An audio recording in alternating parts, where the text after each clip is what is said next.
منیب، جیسے ابھی شہزاد بھی بات کر رہے ہیں اور جب انصار عباسی صاحب بات کر رہے تھے انہوں نے بھی یہی کہا کہ القادر ٹرسٹ کا کیس ایسا نہیں ہے کہ اسٹرانگ گراؤنڈ پہ نہیں ہے، لیکن نیب جس کے بارے میں یہ تاثر بڑا اہم ہے کہ پولیٹیکل انجینئرنگ کے لیے استعمال ہوتا ہے، الزام ثابت کیے بغیر، ٹرائل کے بغیر اس طرح گرفتاری عمل میں لانا، گو کہ نیب قوانین میں ترمیم بھی اب ہو چکی ہے، لیکن یہ سلسلہ تو ویسا ہی ہے جیسا پچھلے دور میں تھا، اب بھی ویسے ہی گرفتاریاں ہو رہی ہیں۔ دیکھیے، سب سے پہلے تو آپ یہ چیز ذہن نشین کر لیجئے کہ جو نیب قانون کے اندر سب سے بڑی ترمیم تھی وہ سیکشن 24 کے اندر ہوئی تھی، پاور آف اریسٹ کے اوپر۔ وہ بڑی بلینکٹ پاور تھی چیئرمین نیب کے پاس 1999 کے قانون کے مطابق۔ صرف اس میں کوئی گراؤنڈ اسٹیبلش نہیں کرنے ہوتے تھے کہ جب ان کے پاس سفیشینٹ ایویڈنس ہو یا جب وہ مطمئن ہو تو آپ کسی سٹیج پر انویسٹیگیشن کی کسی کو گرفتار کر سکتے تھے۔ اب اس کے اندر ایک بہت بڑی امینڈمنٹ کی گئی جس کا پہلا حصہ عمران خان صاحب کے کیس کے اوپر اور ان کے معاملات کے اوپر، اگر عمران خان صاحب کو، میں دوبارہ کہوں گا، اگر عمران خان صاحب کے پاس کوئی ضمانت نہیں تھی تو پھر عمران خان صاحب کو گرفتار کیا جا سکتا تھا۔ قانونی میں بات کر رہا ہوں، وہ یہ کہ اگر ایکیوزڈ انٹینشنلی اور ولنگلی نہ جوائن کرے انویسٹیگیشن کو اور ریپیٹڈ نوٹسز کے باوجود نہ جوائن کرے۔ اب دیکھنا یہ ہے کہ کیا عمران خان صاحب کو ریپیٹڈ نوٹسز ملے، اگر ملے تو کتنی دفعہ ملے، کیا عمران خان صاحب نے ان نوٹسز کے جواب میں کوئی کسی طرح کی قانونی چارہ جوئی کی، کیا وہ نوٹسز سسپینڈ کروائے، کیا ان کو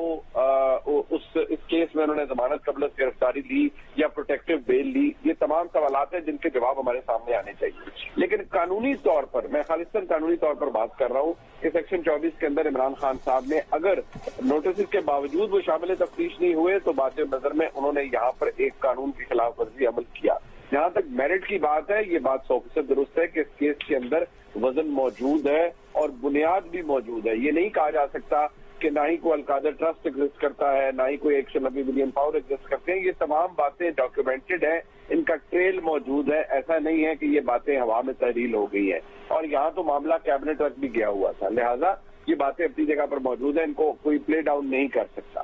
جو طریقہ کار، ہاں، نیب کا ایک بہت بڑا بیگیج ہے جو کہ سب نے بتایا، اور شہزاد صاحب نے بھی اور انصار عباسی صاحب نے اور شاہزیب خان دادا صاحب نے بھی، کہ تاریخی طور پر نیب ہمارے ملک میں کس طریقے سے استعمال ہوتی رہی ہے، بالکل ہوتی رہی ہے، اور یہ ایک بہت بڑا بیگیج ہے نیب کا۔ اور میں یہ بھی نہیں کہوں گا کہ آج نیب 100%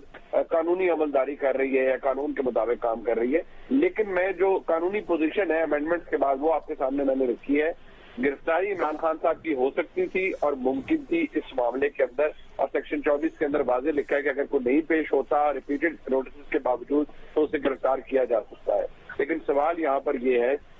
کہ کیا عمران خان صاحب کو صرف نیب کے کیس کی وجہ سے گرفتار کیا گیا ہے یا ان کو کوئی اور میسج دینا بھی مقصود تھا؟ کہا یہ جا رہا ہے کہ اسلام آباد کے اندر ویسے ہی دفعہ 144 نافذ ہے اور وہاں پر رینجرز کی جو خدمات دی گئی ہیں وہ وزارت داخلہ کو نیب نے ریکویسٹ کی گئی ہوگی، اور وزارت داخلہ کے زیر انتظام ہے رینجرز، اور رینجرز کی خدمات دی اریسٹ کے لیے۔ یہ لگتا تو سارا بہت نارمل ہے، لیکن ایک بات فیکچوئل ہے اور جو کہ موجود ہے کہ عمران خان صاحب کے جو پاکستان کی اس وقت اسٹیبلشمنٹ ہے اس کے ساتھ تعلقات نہایت کشیدہ ہیں۔ عمران خان صاحب کی بہت سی اپنی کی ہوئی غلطیاں ان کے سامنے آ رہی ہیں، اور جہاں تک اریسٹ کا معاملہ ہے، نہ میں بحیثیت ایک پاکستانی کے میں یہ ضرور کہوں گا کہ سیاسی رہنماؤں کو ٹرائل کر کے اریسٹ کرنا یا کسی ایویڈنس کے بعد اریسٹ کرنا، کنوکشن ہونا، وہ تو ٹھیک ہے، قانون کی عملداری ہونی چاہیے، لیکن سیاسی گرفتاریاں کم از کم میں بحیثیت ایک پاکستانی کم از کم ان کو نہیں سپورٹ کر سکتا، اور نہ ہی میں کہوں گا کہ یہ درست عمل ہے۔ لیکن یہ بھی بات فیکٹ ہے کہ اس آڑ میں قانون کی خلاف ورزی بھی کوئی نہیں کر سکتا، اور نہ ہی کوئی یہ کہہ سکتا ہے کہ میں بہت پاپولر ہوں لہذا مجھ پہ کوئی ہاتھ نہیں ڈال سکتا۔ جی، منیب ہمارے ساتھی رہیے، اور آپ نے اس کے قانونی پہلو، اس کا پھر سیاسی پہلو اور اداروں سے جو تعلقات ہیں اس پر بھی آپ نے بات کی۔ آپ نے یہ بتایا کہ سیکشن 24 واضح ہے کہ اگر متعدد نوٹسز کے باوجود کوئی پیش نہیں ہوتا ہے نیب میں تو نیب کا اختیار ہے کہ اسے گرفتار کیا جا سکتا ہے۔